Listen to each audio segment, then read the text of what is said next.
We who believe in freedom cannot rest until it comes.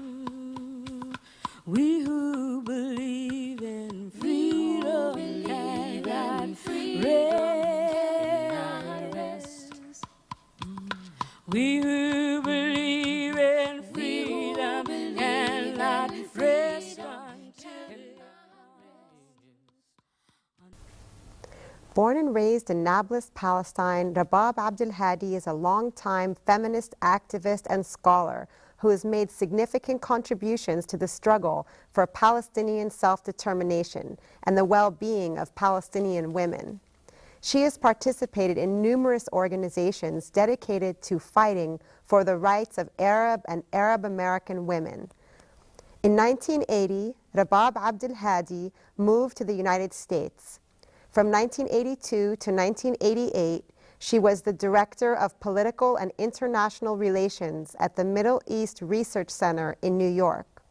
And from 1984 to 1994, she served as a journalist at the United Nations headquarters in New York.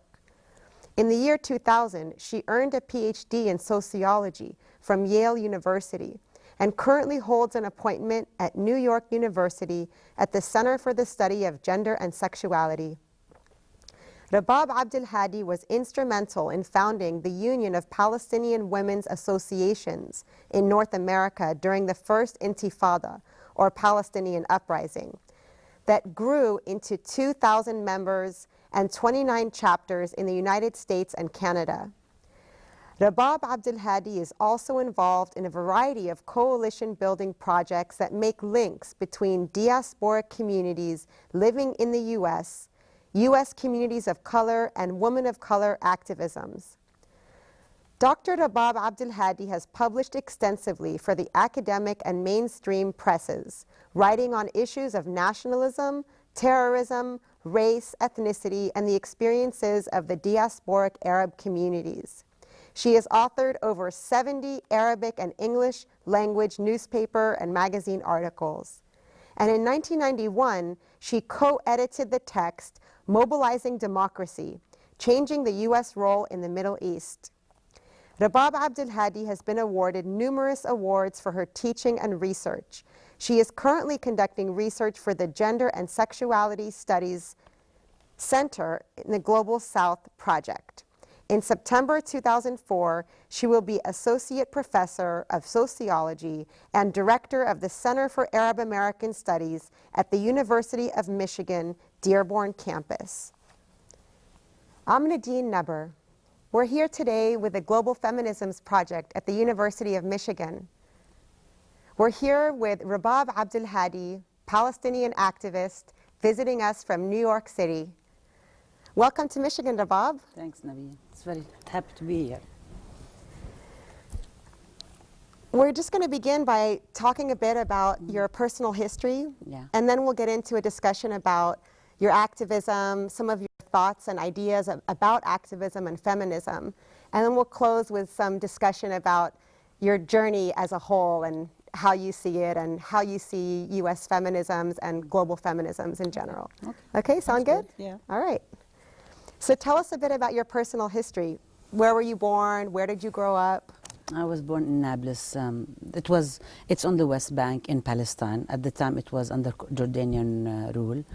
I grew up under first Jordanian rule of Palestinian areas, which happened in 1950 after Palestine was turned into Israel as a result of the establishment of the State of Israel and the disbursement of Palestinians. Two territories were left, the West Bank and Gaza, and the West Bank was annexed to Jordan by the King Abdullah at the time of Jordan, and Egypt controlled Gaza Strip, and I was born in Nablus on the West Bank. In 1967, Israel occupied the West Bank, Gaza, the Golan Heights, Sinai, and East Jerusalem, and so I experienced also life under Israeli occupation. So that's where my life has been, yeah. So while you were living there, were you involved in political activities? Were you, what was it? I know that you're an activist, but I don't know much about what exactly it is you were doing and when you started your involvement? Well, I was pretty young when the occupation began, but I've grown up in a fairly politicized family. My father was a founding member of the Arab National Movement. My mother was involved in 1948 as volunteer nurse in 1948 war. She didn't have any training, but she did, and so I grew up always listening to political discussions and so on. And under Jordanian rule, I remember a couple of things very clearly. I remember that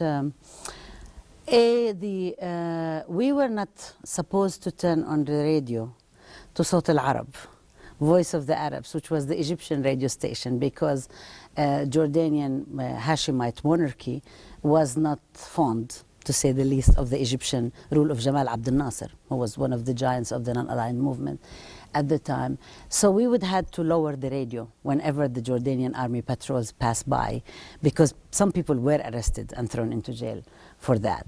And the second thing I remember, Jordanian soldiers actually coming to our house to search.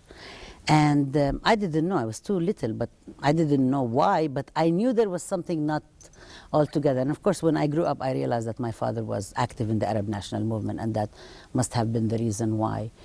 And then the other thing that I remember, I think I was in the 5th grade, which must have made me like 11 at the time. And there was the Samoa incident in which Israel invaded a Palestinian village on the West Bank. That was before 1967. And they've had attacked, and I think they killed a few people and so on. And a lot of Palestinians and Arabs felt that the Jordanian government was not actually protecting the population well. And there were a lot of demonstrations. And you know, I went out on a demonstration with my girlfriend from school and like 12 other girls running in the street.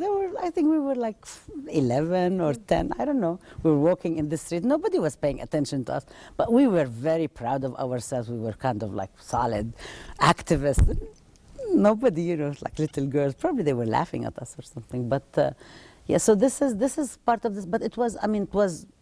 Part of it is funny because we were little, but a lot of it wasn't funny because a lot of people were arrested, a lot of people spent time, were tortured in prison, Jordanian prisons, and as was the case in many other countries in the region.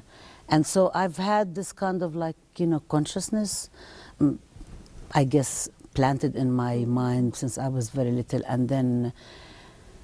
And then I remember after 67, things became much more like active. One Jordanian soldier went on the roof of our building and actually carried a battle with the Israeli soldiers occupying army, which came from the eastern part of Jordan. The West Bank, if you come from the eastern part, if it's Israelis, they're supposed to come from the western part, because Israel is to the west of the West Bank. If you come from the east part, you think it's Arab armies. So a lot of people got out of the windows to cheer Arab armies supposedly coming to liberate us. It turned out to be the Israeli military. A lot of Arab governments had already pulled out their armies at the time.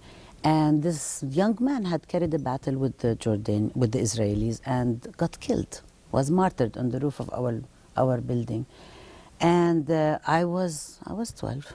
I was asked to go up and remove the gun from his hand and like throw it in this big square, because the Israelis were coming to collect the weapons. By that time, it was already known that Israel has occupied, and no, you're not supposed to have weapons or anything. And that was my first time I actually saw somebody dead with blood in him, carrying like the gun like this.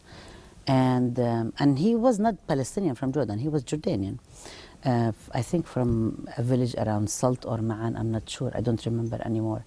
Because his father came a few months after the occupation, and my parents had saved his ID and his military papers and his wallet, and you know, my father and a couple of other people, men from the neighborhood, carried him and buried him, you know, in the cemetery, so he would get dignified burial. So these are some of like the things I remember. And then I remember, this is kind of like when the women's activism began picking up again. I should back up a little bit, because in 1965 there was this big meeting in Jerusalem with all delegates, Palestinian delegates coming from all over the world, and they established the Palestine National Council. And among them there were 139 women who formed the General Union of Palestinian Women, and one of them was my aunt, who then became very active in the Palestinian movement, and in 1996 she ran for the president of Palestine against Yasser Arafat. And she passed away in 1999. But you know, so there was all this kind of like environment around. And this is interesting because I grew up thinking that all Palestinians are politicized because I was politicized. But I think a lot of Palestinians are politicized. The majority are, but not every single Palestinian is, because not everybody has been through that. But after '67, women were there were a lot of friends of my mother who were school teachers. So they actually went on strike. They refused to teach because Israel was changing the curriculum. So they refused to participate in the teaching, and there was all these debates going back and forth. Do we teach? Do we not teach? If we don't teach, the kids don't learn. If we teach, are we going to teach this curriculum? And within 6 months or so, some people decided to go to teach, and some people said we're not going to participate in that. And each one of them has a valid point of view. It's like you can never decide which one is better. Each one decided differently. And then there were a lot of sit-ins. So, you know, like my mother and some of the neighbors will go and sit in a mosque. The mosque was very close. One of the mosques was very close near the cemetery, near our house. So that was the closest place, because you'll have to go to a place which is supposed to have sacredness about it, to make sure that you don't get really attacked. But they'll have a sit-in, they'll have a hunger strike, because for the prisoners or for all sorts of things. And, you know, we'll sit there and we won't eat. I mean, we'll go for hours and hours and hours, and then they'll force the little kids to start eating because we were too young. And there were also like women going around gathering petitions, and they'll come in like in the evening and they'll knock at the door, and everybody's hush hush, you know, like somebody is signing. And it sounds kind of, even for me to kind of retell the narrative, it sounds ridiculous, because what's the big deal about signing a petition? But at the time, if your name was anywhere, if you were caught doing anything, you will be thrown immediately in prison. So it wasn't kind of a luxury activity, because like I think the temporality needs to be remembered here. So there was always this kind of stuff going on, and you know, a lot of other things. We were always listening to the news, hearing what's going on. Everybody was discussing it. Many times the city will come under complete curfew.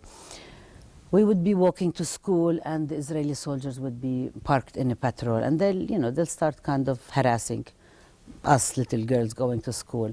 And it's not that the Israeli soldiers harass us and the Palestinian guys didn't harass us. They harass us too.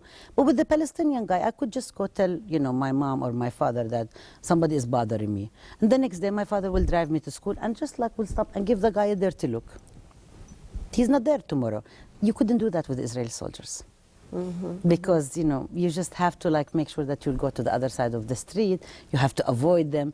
So there was, and they will just like, you know, using curse words and all sorts of things for little girls. It was always this kind of fear, but at the same time, like very strong dislike and distaste. And I guess consciousness of what's going on. I think after, maybe if people weren't politicized by that time, people would become politicized, having experienced this, because everybody has to go walk to school. So you grew up.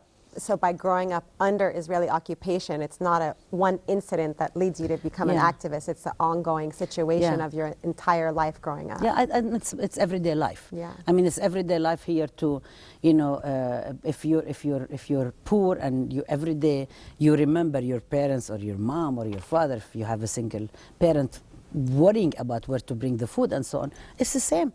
I mean, it's a different kind of like oppressive situation. It's very much ingrained in your consciousness. It's you can't imagine your life after a while not having this part of it. It's part of it. It's not that you like it. It's not like because you get used to it, you say, "Oh, I miss the occupation," but it's not. It's very much part of you. Yeah, so you become political. You always have a viewpoint about things. So let's move into the turning point or the time that you started playing a more central role in political activism. Can you tell me about when you became involved, kind of in a more formalized kind of way? I don't know. I mean, I think it's really hard to say. Or you could tell me that, you know. I think it's very hard. I went to Birzeit University one summer to improve my English. They had summer classes, and they allowed high school kids to go. And you know, and there was people were getting arrested. I took classes with two professors. One was Palestinian from Israel, and was the first time I actually met a Palestinian from Israel who is actually politically involved, because we have family. Can you tell me just very briefly what you mean by a Palestinian from Israel? Well, in 1948, Israel was created. 900,000 Palestinians or so became refugees. They were expelled from their land. And they live in 59 refugee camps throughout the Middle East, in the West Bank, Gaza, in Jordan, in Lebanon. Couple in Syria, although the status is interesting around that. Then there was small number of Palestinians left in Palestine, but now it's controlled by Israel, which becomes a state for the Jews, with a very, very small number of Palestinians, but it's dominated by, it's a Jewish state. Zionism defines Israel as a Jewish state. And so in 1967, in 1948, the Palestinian population is split, right? There is people in refugee camps, there are people in the West Bank and Gaza, there are people under Israeli law, and the Israeli actually martial law until 1966, they're under military martial law. And so we don't interact at all, except for people who have relatives who lived in the West Bank. They would meet at Mandelbaum Gate in Jerusalem, maybe once every 2 months or so for half an hour. And then one of the things that actually is very also part of the collective memory of the Palestinians is the radio broadcast for relatives telling their relatives that they're alive. So it's very sad. There is a song by Fairuz, and the minute you hear it, it sort of like immediately reminds you of these broadcasts. So-and-so is saying, so-and-so, we are alive, we're okay, your uncle so-and-so died, you know, this one graduated, this one had a child. And so this is the only way people actually, I mean, grew up. They didn't know each other. If they meet somewhere outside the Middle East, they wouldn't recognize each other on the street. I appreciate the clarification. Yeah. Can you go back to the, I hate to cut you off, but can you go back to the... So there were all these professors, and some were from the Communist Party, and it was the Jordanian Communist Party, and there were all this activism going on, so you start participating. And Palestinians in the West Bank are not allowed to sleep overnight in Israel. We're not allowed. We have to go and come back if we are allowed to go in. And the Israeli Communist Party every year did a work camp in Nazareth, at which people will come from all over the world and work. And I was dying to go, but I knew if I go, I'm not supposed to go, and I knew my parents would not allow me. So I went without telling them. And I got involved with people, and I was just very close to what's going on. And I started becoming more and more and more active. But my activism really became, I mean, in the sense of not taking a leading role, rather than just participating in whatever people were organizing and so on. What really took place in Madison, Wisconsin, when I came to this country, I participated in the Union of Arab Students at the time, and I was elected president. It was my first year. And then a number of students. This was in 1978. 1978. Yeah, and then the following year, the Palestinian students were becoming more active, and we founded the General Union of Palestine Students, and it was becoming chapters all over the United States, and we would go to camps to, you know, go on buses and meet and argue and debate. Even the smallest point, what kind of a statement, is it the or a, you know, the peace process or a peace process. I mean, it was important. It was very important, all of these debates that were going on. And it raised, you know, it made us like very conscious. And I think, so this was, and there were a lot of activist organizations, US activist organizations on campus. I mean, Madison, Wisconsin has tons of them. So little by little you start like learning. You know, you have a sense that there are injustices in the world. You know, like when I was little, I remember there was a newspaper at one point, and there was the picture of Angela Davis on the front, and there was about her being arrested. And I remember my mother saying, she's framed, and like, and somebody's, I don't remember who saying, why would you say that? She's black, she's in the US, she's framed. As if, you know, I mean, so there is all this kind of things that begin, and you start connecting things. Because in Palestine, you're not interacting with a whole lot of other people from other countries. But little by little, you start connecting, and you start seeing the intersections, the similarities. And so there were a lot of coalitions going on, and you also see the differences and the tensions and what sort of programs the movements were having. There were a lot of women who were doing women's history, International Women's Day actually. So I would participate with them. And in 1982, I think the Israeli invasion of Lebanon and specifically the massacre at Sabra and Shatila, it's kind of like did it for me. So that's the Israeli massacre. Yeah, it was an Israeli massacre. It was a massacre of Palestinian refugees in the Shatila camp in the area of Sabra and Shatila. Sabra is near Shatila, who were killed by Lebanese right-wing militias who were aided in their massacre by the Israeli forces, led by the Israeli current Prime Minister Ariel Sharon, who actually turned on floodlights to facilitate the killing, because they were using actually they weren't even using guns, they were using like knives and daggers and swords to kill people in silence through the night, so people wouldn't know. The killing actually began Wednesday night, September 17th, and did not stop until, I think, Friday, September 30th. And by the time the UN workers and the Red Cross workers came in, a lot of the bodies had decomposed. I remember even on TV seeing like the flies, some bodies they couldn't know who they belonged to. Anyway, it was, so that before the massacre itself on September, when Israel invaded Lebanon in June 1982, there was a lot of stuff going on. I began to realize, decided actually not to realize, that I didn't want to go to school. Education was a bourgeois thing. I just wanted to be an activist. And I was dying to go to Lebanon to volunteer, but like none of the Palestinian activists would send me. They said, you have no skills, you're just going to be an obstacle. I was really offended, but they were right. But in lieu of that, we started organizing something called November 29th Coalition for Palestine, which has a group of many, 100, I think, organizations around the US that organized the first huge march for Palestinian rights in 1981 at the United Nations, 8,000 people. That was so big, 8,000 people at the time. And we took buses and we came and we met other people. And so immediately I started organizing with other people in Madison and Milwaukee, teach-ins, bringing speakers to come. One of the earlier speakers, I remember Oscar Chacon, compañero from El Salvador, who actually didn't speak very, his English wasn't that good, but we bumped into each other not long ago in India, of all places. We were at the World Social Forum, and we were just building movements and so on. And then I moved to New York and I became more active. And is that when you were involved with the women's organization? That's when we founded it. I moved to New York, and there was a whole bunch of us, and we were, the year before, there was a decision to start a chapter for the General Union of Palestinian Women in the United States. And the General Union of Palestinian Women, GUPW, is one of the mass institutions of the PLO. It was founded in 1965. And then somehow the Arafat and company decided that they didn't have a whole lot of women belonging to the main party of the PLO. So they stopped the decision, they froze. They didn't say, we're not going to implement it. They said, we need to defer. Okay, hoping that they will recruit more people to have a union.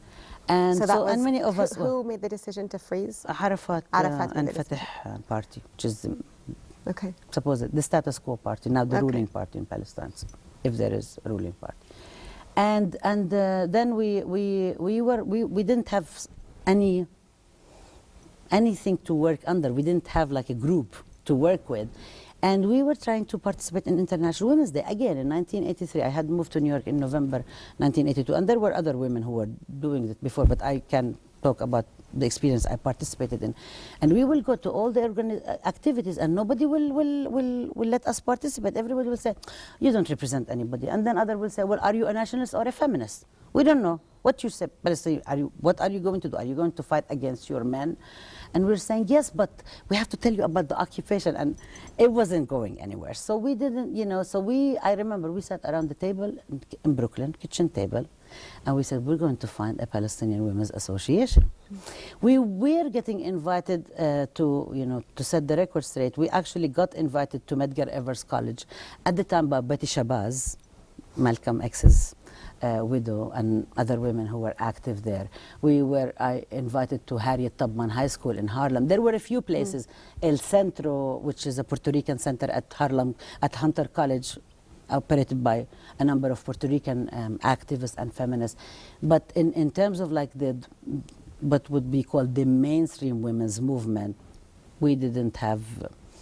And people were saying, you should have your own organization too. And we started our own organization. And then we realized there were organizations flourishing all over the country. There was one in San Francisco, there was one in Chicago, there was one in Los Angeles, in Houston, Texas. I think in Austin at UT, there's some students forming it. So, little by little, all these groups, that was 1983. In 1986, we founded groups. Women's groups, yeah. All these women have already set up activities and associations in different places, and we called it association, the same name that is used in Palestine for women's association, so sort of like a broad umbrella that everybody can belong to. All Palestinian women, can belong to.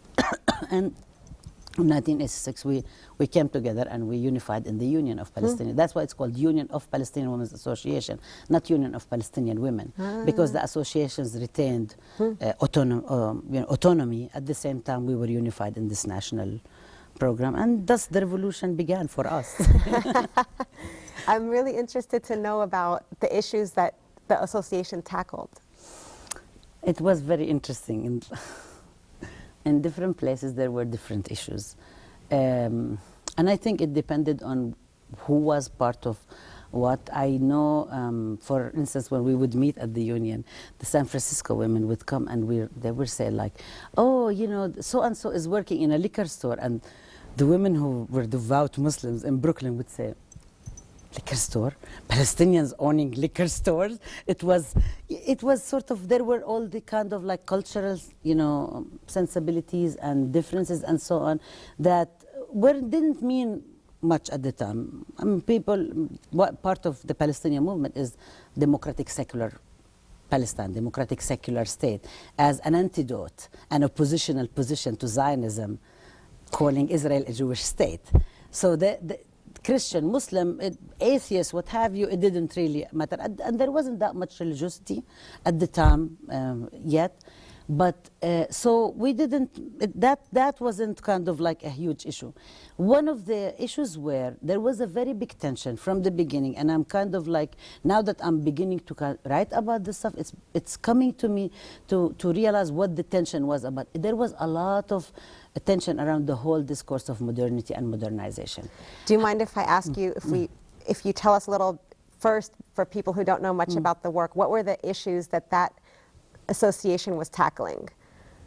Like, can you tell us about some of the issues? Well, some of the stuff, one of the main, we came together. Okay, let's see what we had a very minimal like points of unity to allow. The overall program, let's say, that we agreed upon, because there were differences. The overall program we agreed on was the question of being a Palestinian women's organization. What does that mean? So that's interesting. What does that mean? Is it a Palestinian organization made up of women, or is it a women's organization that happens to be Palestinian? And it was always the tension was always there. So because on one hand, we wanted to carve a place in the leadership of the Palestinian movement. So we used to get very upset when there are demonstrations, for instance, at the Israeli mission, at the United Nations, when it's all these guys holding the microphone and chanting slogans, or like making speeches, or organizing security for demonstration. We're there, more of us are there than there are guys, so how come we're not making decisions in what's going on? And it wasn't kind of like we sat around and we cooked it. It became little by little the recognition of things that were happening, and we would just negotiate, and we would say, okay, at some point I remember we said, you know what, you don't want us to make decisions, we're not coming. And they said, well, how could you not come? This is Palestine. We said, we'll have our own demonstration for Palestine. We don't have to be part of this.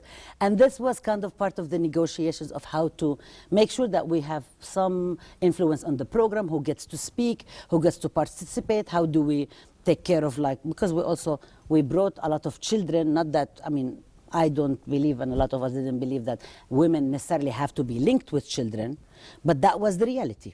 Okay, women came with children. So we wanted, you know, when the boys get like very angry and they wanted to jump at the police and start fighting with them, kind of mixing up, is the police in New York, is it the Israeli military occupation? Is this a demonstration against protesting Israeli military or protesting police brutality? What's the target? You know, kind of clarifying things and so on. We wanted to make sure that we're all protected. And then there was the whole other thing of whether you are a citizen or not. So if you're not a citizen, you can't actually afford to get caught up in civil disobedience action, because you could get deported. And if you get deported, where are you going to get deported? To Israeli occupation. Who's going to receive you? Israeli military at the airport. So there were all these kind of like issues that coming up. But there was also a very serious thing that we specifically were concerned about, those of us who were more active than others and sort of the leadership of the union, is to see what we can do within the community. This was a very big issue. And then defining what the community is a whole other question. But how is it that we will provide space for women to be able to participate in things, get together, argue with each other, organize themselves? How is it that we can provide space for the younger kids?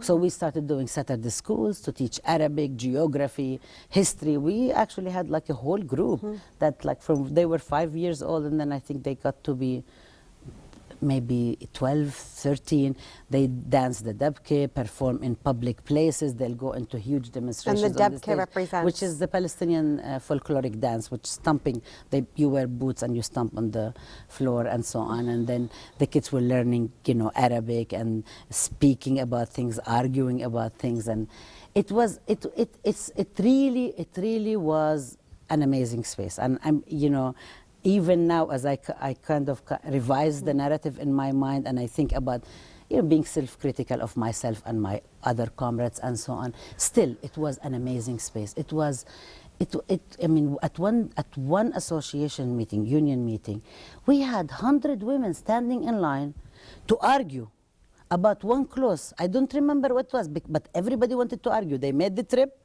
thousands of miles away.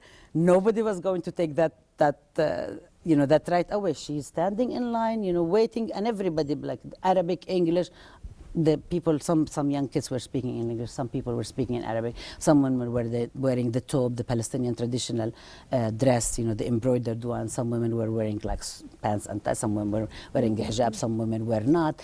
And there was this kind of, I don't know, and I'm still trying to figure out what was it, that there was this kind of tolerance and patience with each other. I mean, we would sit and we'd argue till the morning and we'll vote. It wasn't the question of consensus. It was a question, we disagree, we vote. And, you know, if you lose the vote, you'll just have to either try to convince me or just live with it, okay? But there was a lot of respect for each other. Yeah. It was, I miss. A lot of us missed that. Then there was the whole question of our interaction with the U.S. women's movement. And can I ask you a question about? You talked a little bit about what the associations kind of did around gender, having women make more decisions in the movement at large, and then building kind of community-based work. Was there also a link between these issues and the larger movement for the liberation of Palestine? Yeah, definitely. Can you tell us? Yeah, definitely. And you know, this is some of the stuff that was going on. This is where like a lot of tensions were going on different levels. One of the things that was very interesting to me and happened around the National March for Abortion Rights.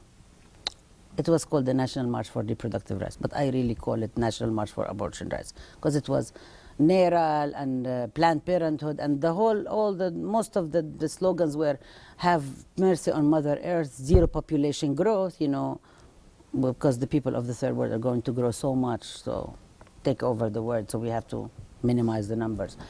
And at the same time, we were getting reports from Palestine that Palestinian women who were marching in demonstrations were having a lot of miscarriages. At some point, there were kind of like 2,000 miscarriages within 6 months. And some women began theorizing that this has to do with tear gas, poisonous tear gas.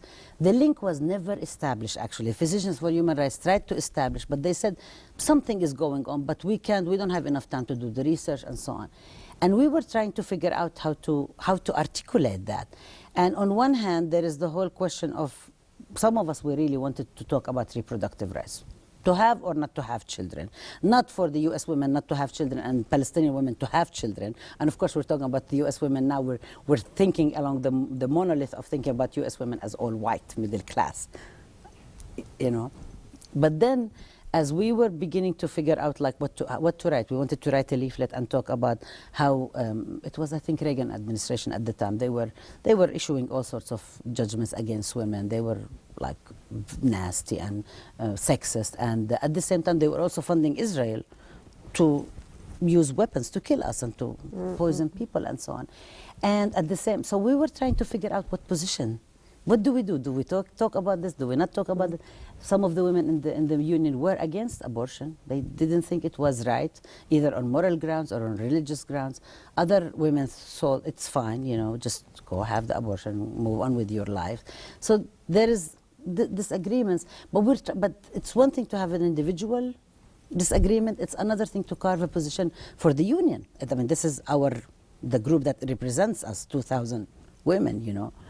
And so then we actually began having discussions with a whole bunch of groups among communities of color.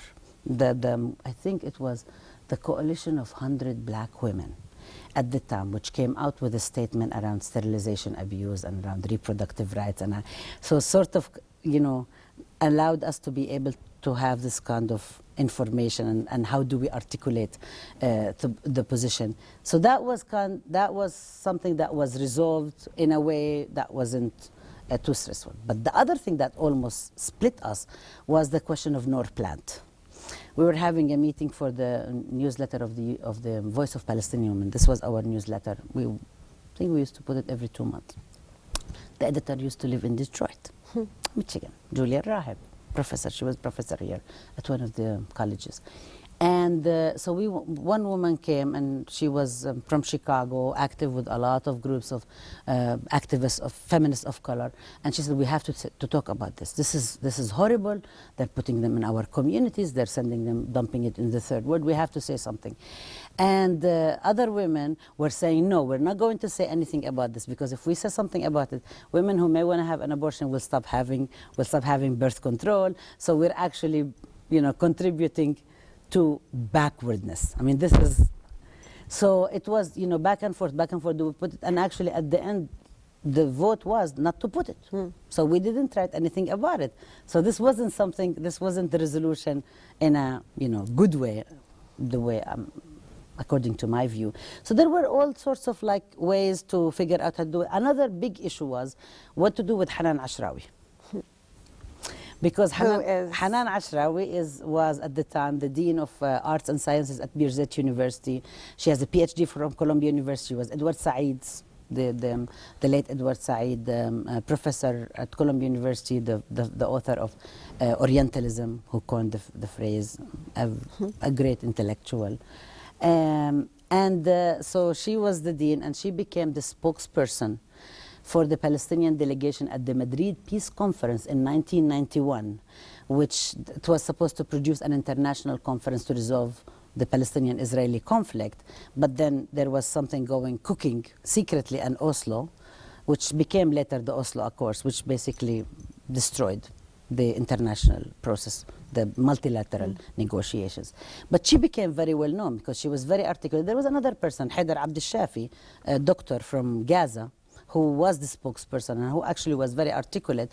But somehow, I don't know, the media picked up only because there is a woman, and of course all Palestinian women are very backward, and then there is the exceptionalism, Hanan Ashrawi, so the media picked on her and so on.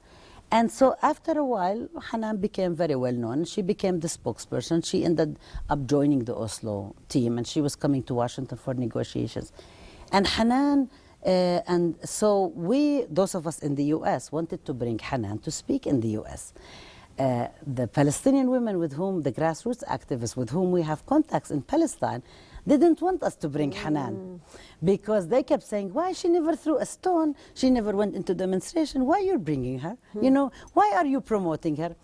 And we're trying to say, well, you know, she's really articulate. If she comes, she will be quoted. If she doesn't come, And so it was like really very tense because, and it made it clear that yes, we do have the same goal of freedom and liberation. However, we do have differences in how we perceive of it.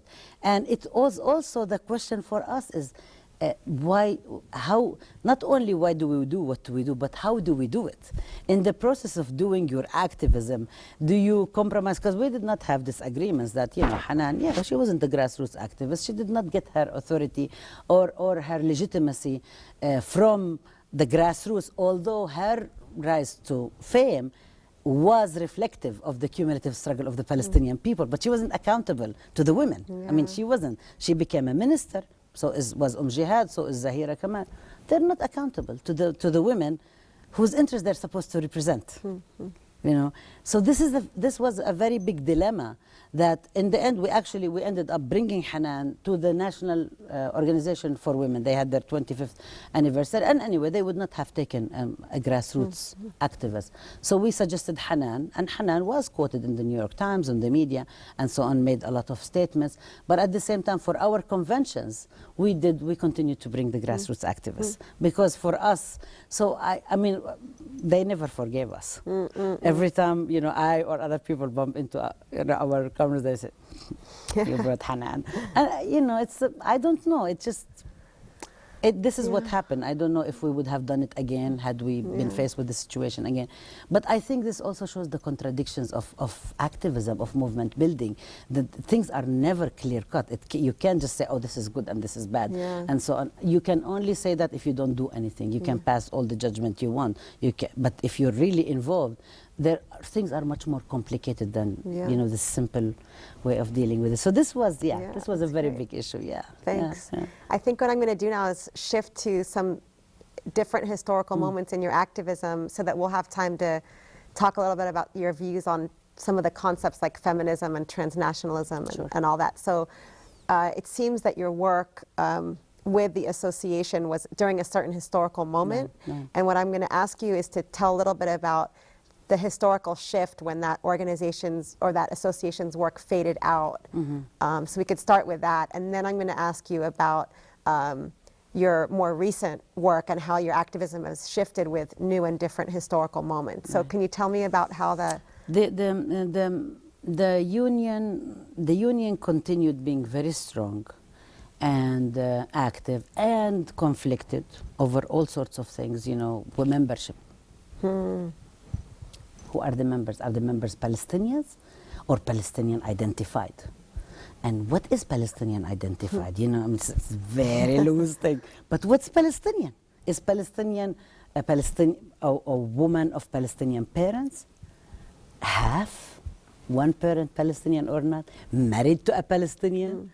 What do we do with the women who have Palestinian women partners? I mean, there's all these issues, right? So there was always these conflicts, back and forth.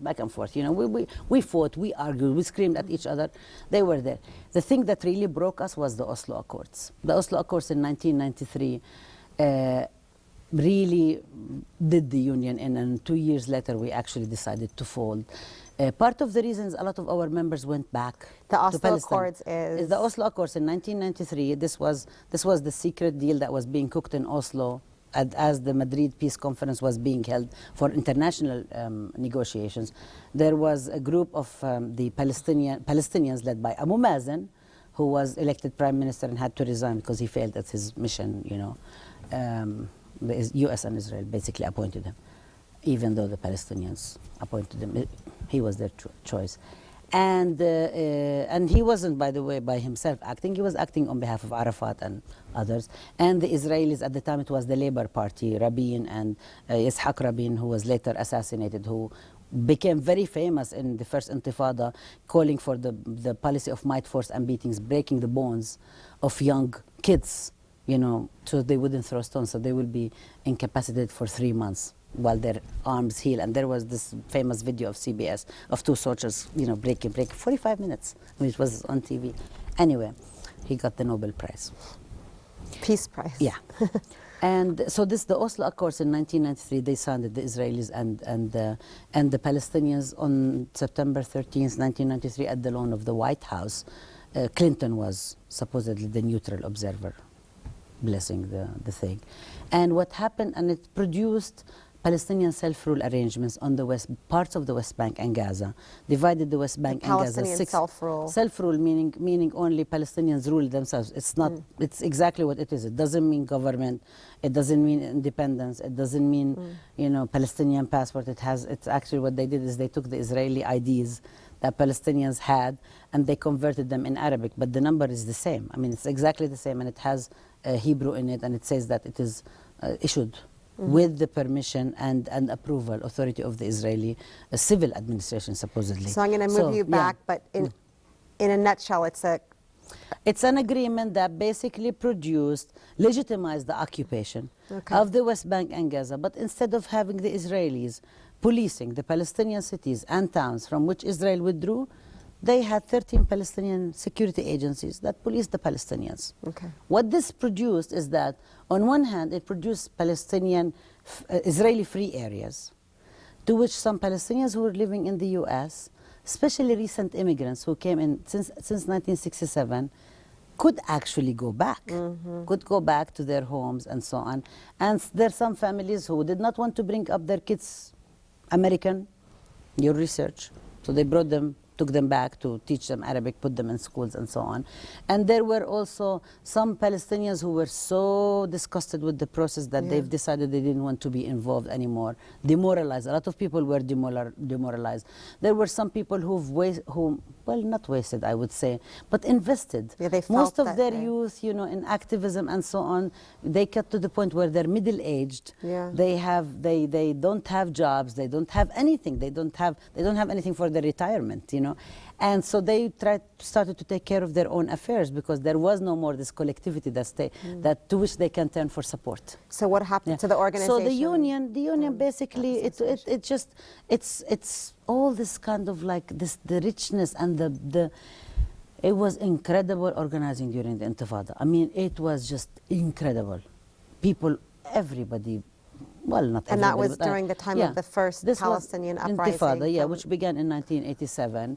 In 1993, 5 years later, this was Oslo, and the Gulf War actually, even the first U.S. attack on Iraq when Iraq occupied Kuwait and the U.S. supposedly went to liberate the democracy in Kuwait.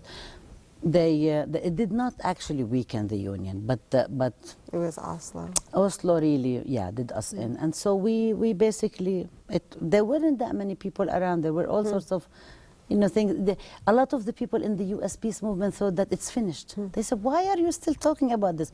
We have peace. You have peace," and you start like telling them, this is really horrible. And I remember actually I had spoken in Ohio with an Israeli feminist at something called Mershon Center for Peace Studies at Ohio State University. And I was criticizing, how the Palestinians are going about the Legislative Council and so on.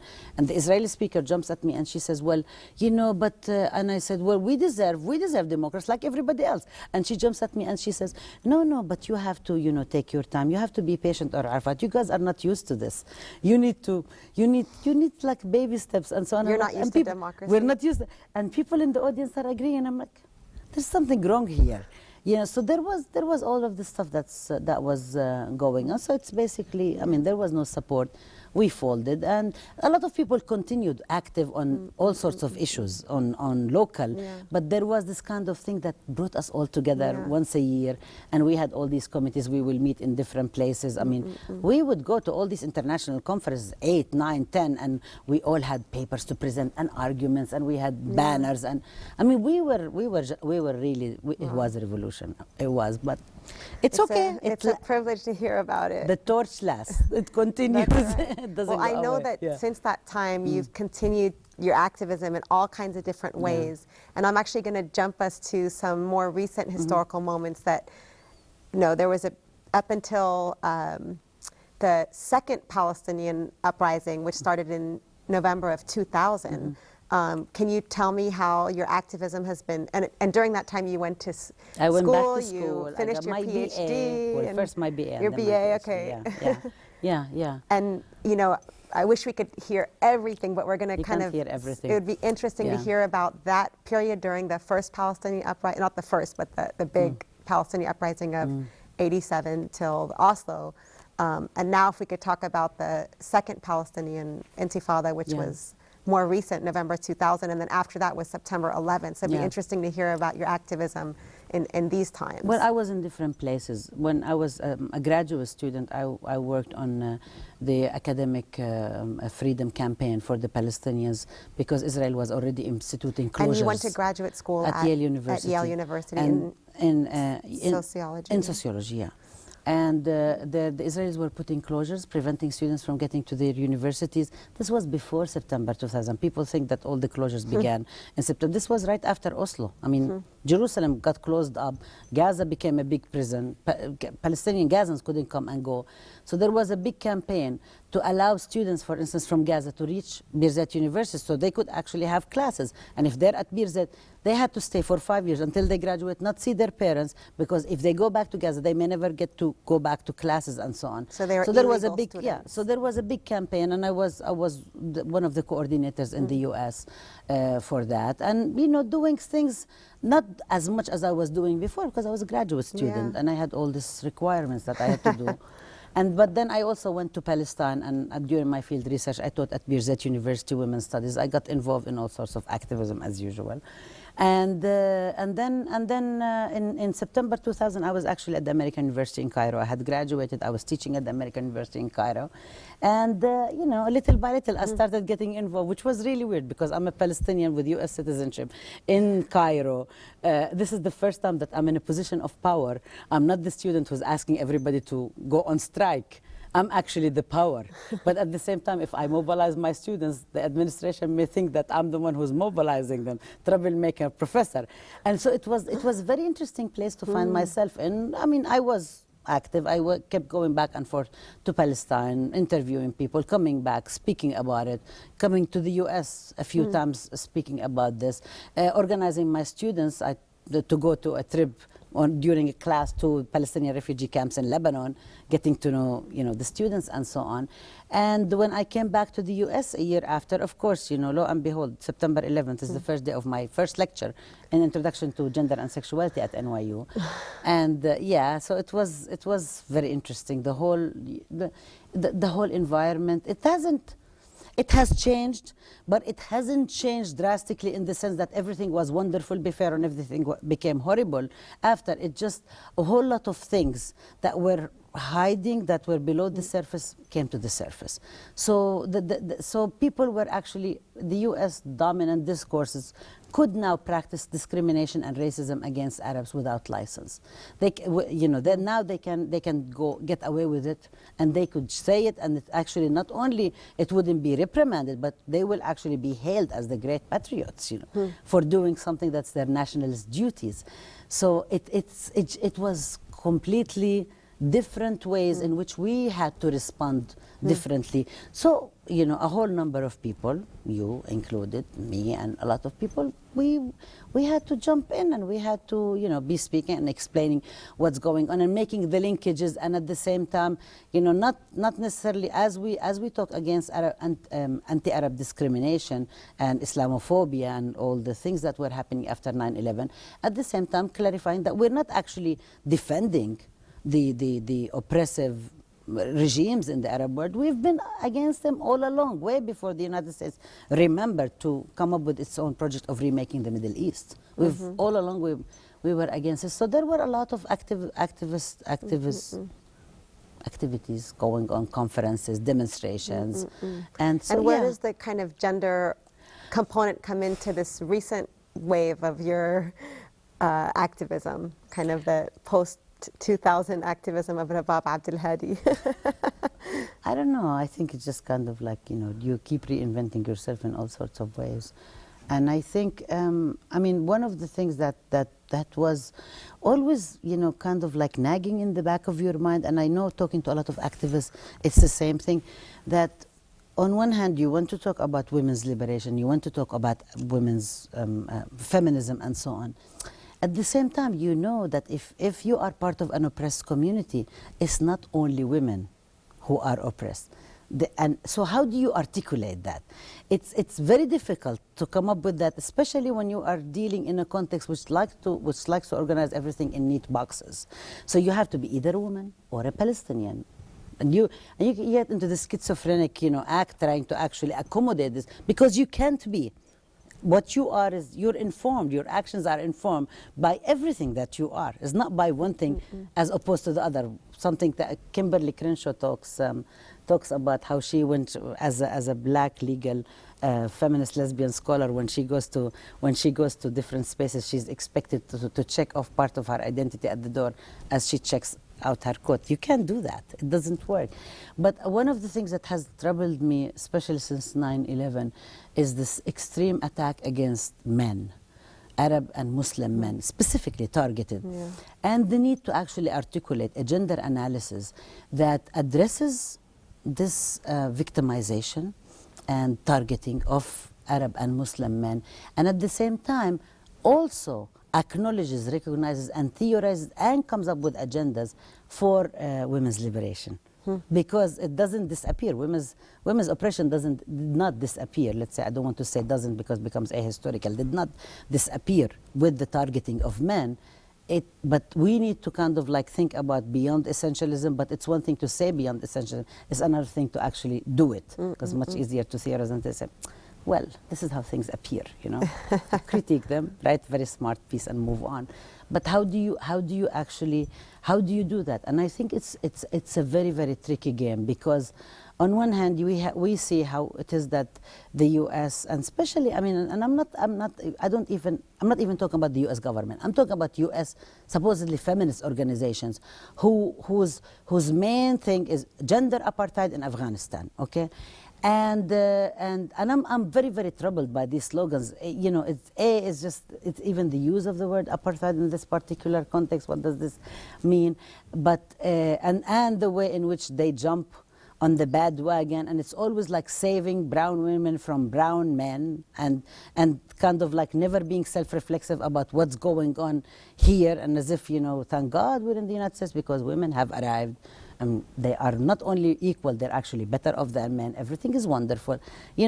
So this kind of like completely lack of consciousness and extreme racism to keep constructing women, and then being troubled every time another woman comes forward that actually that undermines this model that says, well, this is not right. And then she's an exception. Hanan Ashrawi, because she's Christian.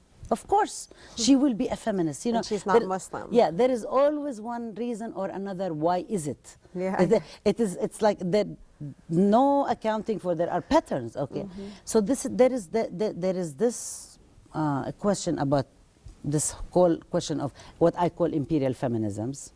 Okay, and then there is the whole business of targeting men and being in between to actually try to be able to carve a vision for liberation and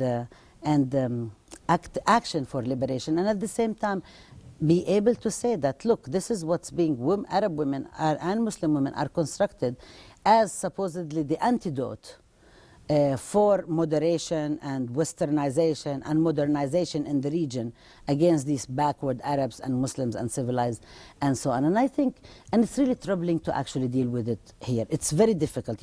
Agatha Spivak keeps saying, can the subaltern speak, okay? And then the question is, maybe the subaltern is speaking, but no one is listening. And it is so much easier, and I know it's very difficult to live under occupation, but it's so much easier to have these conversations within specific communities. I'm not talking about safe spaces, but it's so much easier because the way in which it's articulated when you say women are the Taliban, and it's all about men and women. It's like all men are oppressing all women, except for certain women who are our women, the exceptions. So you're talking about like in dominant U.S. Yeah, dominant U.S. feminism. And I would say like the feminism that is representative of the interests of white, middle class, heterosexual, Anglo, English-speaking white women. So with all like that as Eleanor Spiel and National Organization for Women. Okay. With all that as a backdrop, you've given me this backdrop to ask you questions about whether you identify as a feminist. Yes, reluctantly. And actually what would be interesting is to know with your work with the union, would you consider the work of the union would you consider the union a feminist organization or association. Or Yeah, union. I do. I consider it a feminist organization. The problem is we always have to qualify which feminism, because I don't think feminism has got to the point where it's actually, when you say feminism, even though we mean a transformative vision, a comprehensive agenda that looks about the liberation of people, including women, not just women, qua women, feminism is still used mostly to connote a specific kind of feminism. So every time we want to talk about what we might call transnational feminism or comprehensive feminist agenda and so on, you have to qualify it. You have to explain what. And I think so. But I think, if in that sense, yes, I think the union was feminist, because who's going to define feminism? Why is it that feminism gets defined? And as I say, why is it that feminism gets defined? I know why it is that, because it has all to do with the production and reproduction of knowledge, and who has monopoly on that, you know, who actually gets to say this is what it is. Not who gets to say. A lot of people get to say, we all get to say, but who gets heard and whose words gets validated, and how does that shift? I mean, unless there is kind of like social change, unless there is resistance, until there is subversion, these words will continue being fraught with this kind of meanings. So I think, in the sense of, was the union an example of women's liberation? Yes, it was an example of women's liberation, and it was a space in which women felt that they could come together, they could argue, they could do all sorts of things, they could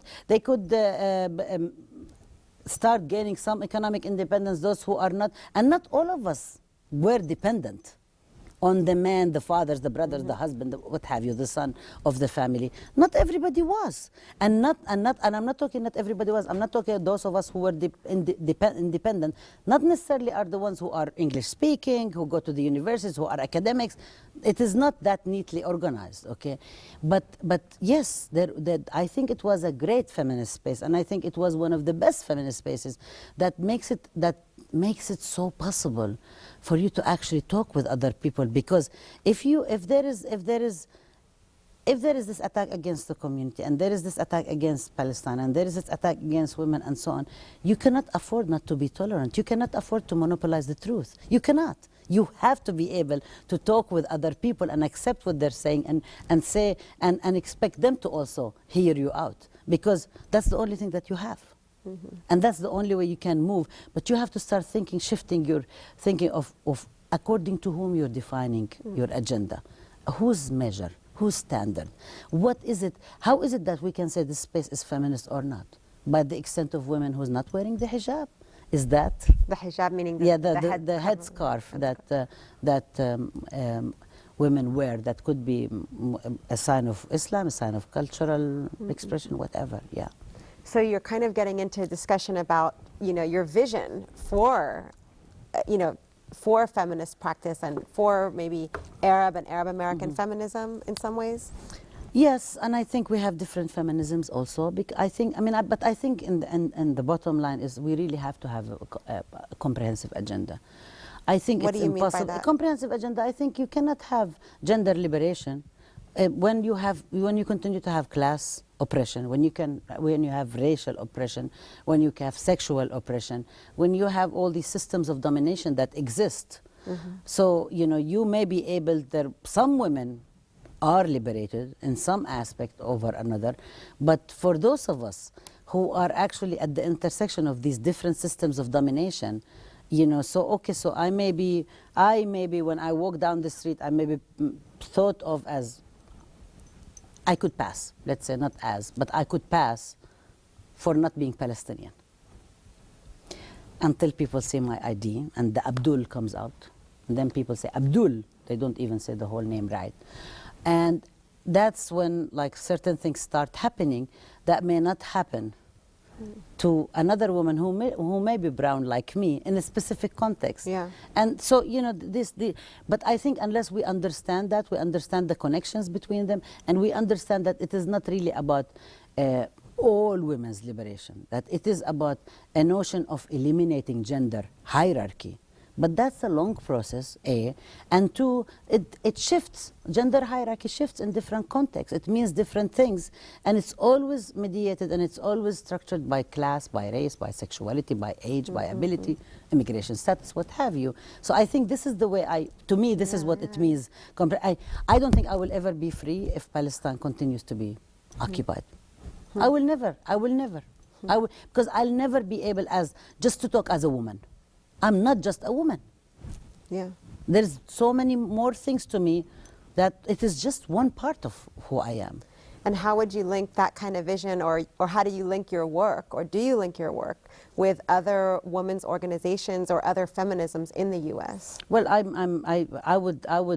link my work with those people who share the same kind of agenda, and I think, and I don't think it's an accident. I don't want to say it just so happened. It's not an accident that our strongest alliances are with the feminists of color and feminists in the global South, as broadly defined. I don't think that's an accident because there is this kind of consciousness and awareness that you cannot just say that, you know, I'm a feminist, I'm for women's liberation, and I support what Israel is doing. You know, there is, and I don't know if I can, there's this whole thing with these fashion models at the apartheid wall that are supposed to make a statement. Apartheid wall is a wall that Israel is building.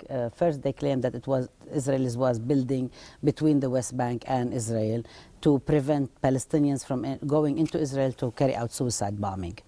And of course, this is a big, huge problematic thing about the security argument, that security doesn't come from without. As long as you keep oppressing people, somebody is going to try to attack you. And so the best security for Israel is to stop, withdraw, and the occupation stop being an oppressive state. But at the same time, what the wall is doing actually, in actuality, is stealing Palestinian land, cutting olive trees, pulling them from the roots, destroying vineyards, separating families from each other, locking communities inside with a gate at which an Israeli soldier stands. Sometimes he's around, sometimes he's not around, to let a woman maybe go see her children, or a man get to his field, or what have you. So at the apartheid wall, an Israeli designer by the name of Goldfeiner gets very disturbed that this is really a bad thing, and she has a fashion house called Comolfi, and comme il faut. And then so she goes and she brings these models and she puts them against the wall to protest. And she bumps actually with a Palestinian woman, Muhammad, who is not convinced that this is a good sign of protest. And they have an expression, and Muhammad says to the Israeli designer, she says, well, why don't you come sit with me at the sit-in? If you want to protest, come join me at the sit-in. And the designer says to her, it says to the people after the woman passes, does she want her picture taken? And I think it sort of encapsulates there's the whole struggle for life and death by a woman, Muhammad, who is supposed to be insignificant, and she would be probably constructed by imperial feminism as non-feminist. And there is the avowed feminist, the designer, who is actually trying to protest, doesn't get it, doesn't get what the struggle is all about, ends up having the last word. Talk about listening to women's voices, right? Certain women's voices. Because she gets represented in the media. And she gets represented in the media, and it's like all this advertisement for her models and for her clothes and so on. And it's all about the commodification of oppression and the aesthetics of violence. That's exactly what's going on, and she's making money out of it. And so I think there are all these troubling things that really they need to be exposed. And I think if you say that, and I think it's not an accident that the people who understand, relate to what we're talking about, are people who are subjected to all of these kind of oppressive mechanisms. Yeah. Well, I have two more questions for you. One, it has to do with a lot of your work kind of is framed these days around the rubric of transnational feminisms, diaspora, and exile. Could you tell us kind of what you mean by transnational feminism and how you envision alliances between women in the U.S. and women in the global South? I think, transnational, I think of it as something that will... I began to apply it in my work as thinking about how Palestinian women who are living in the diaspora, in exile, in the US, people like me and others, have the transnational networks and connections and belongings and identifications with a place called Palestine that is always transnationally imagined. Meaning that it's imagined, that is, I mean, there is a physical, it's not physical, it's not just, not contextual, it's grounded. It is physical. There is a place like a physical called place. Palestine, geography. At the same time, people are not there, but there is this kind of connection that shapes the identity, the thinking, the psyche, everyday life of your existence. And a lot of the women I would call, they have these transnational relations and networks and so on, are not living actually here and there. They're living here and here. It's always here and here.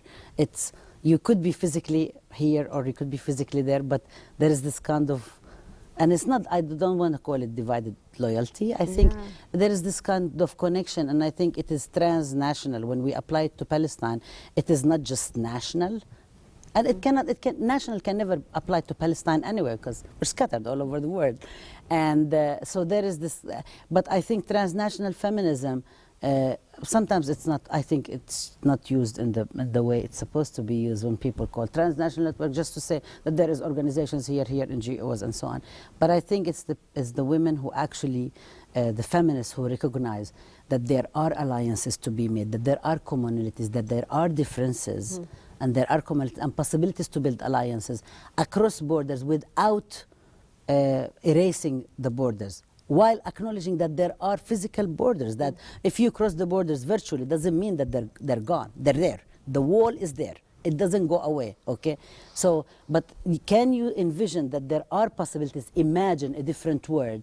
And if you imagine a different one, can you build alliances on that basis? Can you think about that while always acknowledging the specificity of each group and the context in which particular forms come up, without thinking that one form should dominate another? And I think this is, and when we think about that, then it becomes really, when we say Global South, I would say, well, Global South is right there in New York City, in the Bronx and in Harlem and in El Barrio and in Brooklyn and right there in the streets of NYU, which is supposed to be very fancy, but, you know, so it's everywhere.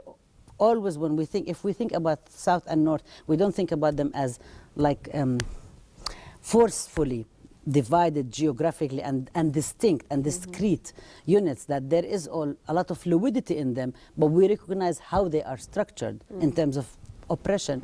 That's what I would think about transition. And I think it's a very helpful framework, because it doesn't then lock us only within the borders of the United States, and then we start like having arguments about the US or outside of the US and so on. But the US is everywhere. I mean, the United States is dominating the whole world, and there are people oppressed in the United States itself. As the United States government and the United States empire is dominating the world, people in the United States are oppressed, as there are people around the world that are oppressed differently depending on their places vis-a-vis the social structures. So on the same topic of transnational feminism, could you tell me about some transnational feminist alliances that you participate in, or work that you've done with women from other communities transnationally? Yeah, well, one of the things that that I would say, I would consider it transnational, even though it is Arab and Arab American, is this thing we're trying to put together for next year, an Arab Women's Gathering, at which Arab and Arab American women come together to think about various ways in which we can think about our liberation and carve visions and come up with strategies and actions for our liberation within and without our communities, and as broadly defined. We have a whole bunch of alliances that actually crystallize at the World Social Forum in India, and it was very interesting how people sort of configure themselves and ally themselves. This is really interesting, this idea of an Arab American Women's Gathering, since it's a different historical moment than your previous work, and it's an Arab American woman consciously context. Can you tell us about some of the issues that would be tackled in such a gathering? Yes, I mean, it's very interesting because there have been a lot of debates around how do we carve certain visions. What do we think about, how do we think about questions of sexuality, for instance? How big of a space do they occupy in our imagining and our struggles and our daily interactions with each other? How do they configure vis-a-vis questions of when we say politics, and people think politics, big politics, not everyday politics also. Like war. The war and empire and the oppression, special registration and the FBI and the Homeland Security and Patriot 1 and Patriot 2 and the war against Iraq and the destruction of Palestine. How do these things fit together? And how is it that we can actually carve a vision that does allow us to think about our liberation without silencing some of our concerns? And we come from different backgrounds. Some of us have really serious, the biggest fight and the memory of oppression and the memory of liberation is all taking place within the community. The Palestinian or the Arab American community, right? Somebody like me, I have never felt that I was oppressed by the Arab American community. I always felt that the Arab American community was the safe space. That was home for me. Whenever I feel like really troubled by Zionism or by racism, that's where I run to. That's home. But there are women who grew up here in the United States, for them, Arab American women. This is very oppressive, while the bigger space outside of the community represents liberation and resistance. So I think we have different experiences, and we're negotiating. How do we come up with some common basis without invalidating each other's concerns and demands? I think we're going to have a great gathering, and I think it's not going to be not painful. It will be painful and will be, but that's the way the struggle is. It's never easy. Yeah, thanks. Thank you. Now, finally, last topic we're going to cover has to do with, you've built yourself in so many different ways on so many fronts, and one of them is an academic front, kind of history of activism, and then becoming a PhD and coming soon, next fall, an associate professor and director of a Center for Arab American Studies, and you have 2 books coming out and a number of academic journal articles, and today you've made a lot of references to academic scholars in talking about your vision of activism. So I wanted to ask you about how you see the relationship between activism and scholarship, and in particular in terms of kind of, since you do identify as a feminist, your feminist politics and scholarship. I don't think they can be separated. I think, and sometimes I actually keep wondering, why is it that we even think that they could be separated? Why and where is it that we think they could be separated? And I think it comes up a lot in the U.S. Academy. It probably comes up in other academies of privilege, but I'm not as familiar with them as I am with the U.S. Academy. Because if you're, when I was a student at Birzeit University, when I taught at Birzeit University, when I've been back there for conferences and so on, the question never comes up. Nobody ever says, am I an activist? Am I a feminist? Am I an academic? There's like the schizophrenia, because it's your daily life necessitates that you cannot be one without the other. And even if you think that you are just an academic, not a feminist, what are you doing every day in the classroom? You're active on whether you acknowledge it or not. You always have a point of view. No matter how much you claim neutrality, you always have a point of view that is informing what kind of views you're putting forward, either in the classroom or in your scholarship everywhere. So I think academia is a site. It's definitely a site of activism.